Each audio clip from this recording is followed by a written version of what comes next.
May bago namang dadayuin ng ating mga kababayan at mga dayuhang turista sa bansa.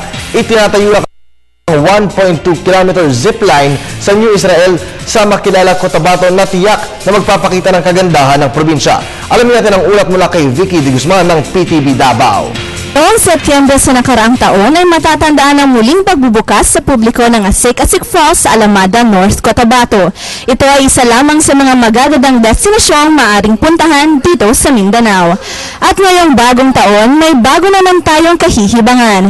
Pagkatapos ng 2 o 3 buwan mula ngayon, ay maaari na tayong mag-enjoy sa itatayong zipline sa New Israel na kilala Cotabato. Ito ang sinabi ni Governor Emily Lala Mendoza sa isinagawang groundbreaking ceremony kahapon sa itatayong New Israel Ecotourism Park.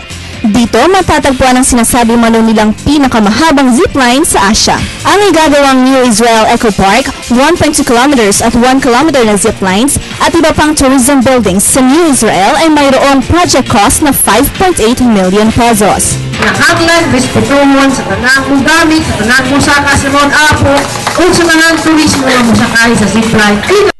Zipline gikan sa Department of Energy tungod sa Mount Apo.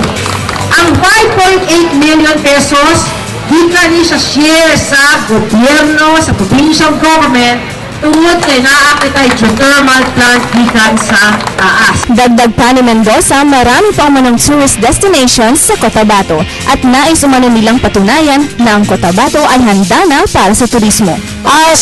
Ngayon, we have Asik-Asik Falls and we have water tubing in Alamada. We're trying to package our tourism destination para hindi malugi yung ating mga turista. Dito, after this zipline in New Israel, ayusin namin ang Batasan Falls sa may makilala rin.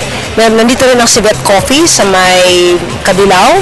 Pinupuntahan na rin ng mga turismo kasi we only have that area for Civet. Bakas naman sa mga mukha ng naninirahan sa New Israel ang kasiyahan at pagkakaroon ng ganitong klaseng programa. Naniniwala sila na ito ay magdudulot ng kagandahan sa kanilang komunidad. Makikilala kanilang kultura at paniniwala at kampante sila mapoprotektahan ang kanilang mga karapatan. Para sa Telebisyon ng Bayan, Vicky de Guzman.